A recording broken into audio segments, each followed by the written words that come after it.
cas au Sénégal.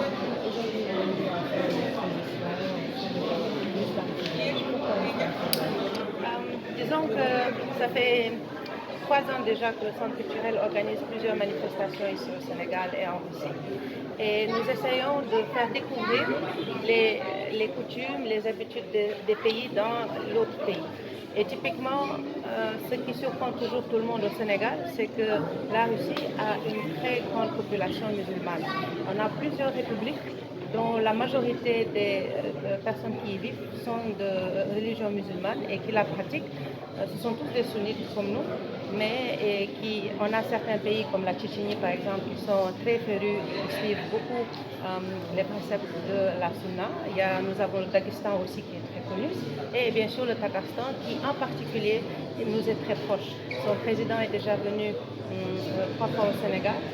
Cette année, nous avons pu, nous aussi, aller participer à la conférence islamique qui a eu lieu à Kazagne cette année. On a présenté le Sénégal, on a même fait un défilé de mode là-bas. Et c'est ce genre d'échange qui est important. Et quand le directeur général du musée Serge était venu ici en visite, il était venu durant la biennale présenter des artistes de Russes.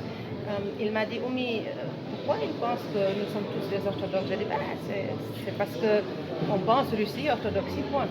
Et donc il a dit, d'accord, donc dans ce cas, on va faire découvrir comment on vit chez nous, comment on est musulman nous aussi. Parce que de ce côté-là, on se ressemble beaucoup. Et c'est grâce à lui que nous avons ici 2 expositions. En fait, nous avons la première exposition qui sont un rassemblement de photos des pratiques musulmanes qui sont faites à Kazagne, autour de Tatarstan, dans la ville, j'allais dire, la première ville qui a accueilli l'islam il y a 1100 ans. Et donc, toutes ces villes-là sont exposées ici. Et l'autre exposition que vous avez en face, c'était une expédition qu'ils ont décidé de faire parce que vous savez, le premier livre, le premier Coran imprimé, il a été imprimé chez eux à Tatarstan, à Bolgar. Et ils ont pris donc, un livre saint du Coran, le livre saint des orthodoxes, c'est la Torah. Et ils ont pris un voilier, ils ont quitté le Tatarstan.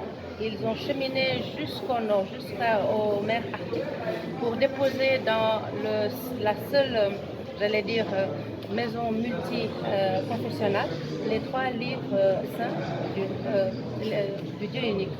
Et donc, toute l'exposition que vous voyez de l'autre côté est dédiée à ça. Et donc, on a ces 2 histoires qui sont assez unicales, assez exceptionnelles, qui montrent un petit peu comment les autres j'allais dire nationalités, les autres sociétés pratiquaient la religion musulmane ici. Et ça, c'est très beau et c'était ce qu'on est venu partager. Sur les photos, les femmes, quelle histoire se cache derrière?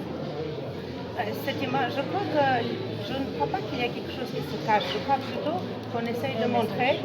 Oui, le message, c'est que notre Dieu est unique. Nous sommes tous des enfants de Dieu. Et que, quelque part, ce qui est important, c'est de pratiquer les bonnes choses que les livres saints nous demandent de faire d'humain à humain, de musulman à chrétien, de musulman à juif, puisque si nous sommes tous les enfants du même Dieu, quelque part nous sommes tous frères et sœurs, que l'on le veuille ou pas. Et je crois que la symbolique qu'ils ont à vouloir amener toutes ces confessions en Arctique, c'était pour souligner combien au Tatarstan et dans la Russie, les religions sont acceptées et ta confession te concerne et tu la pratiques dans toute la liberté que tu fais. Et je trouve que c'est très beau et si on passait plus de temps à le montrer, peut-être qu'on aurait eu moins de guerre.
Pakistan, qui ont amené avec eux les trois livres saints, le Coran, les Bibles et le Torah, pour déposer au pôle Nord. Ça, c'est les signes.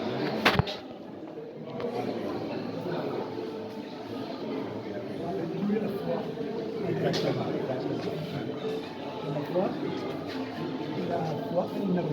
Donc c'est la prière presque au pôle.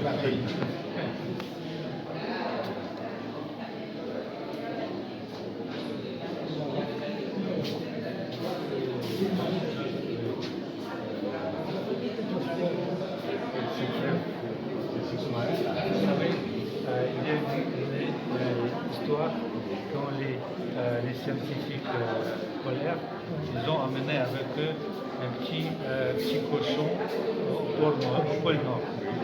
Et il était si froid que le cochon a commencé à avoir la poêle. Oui.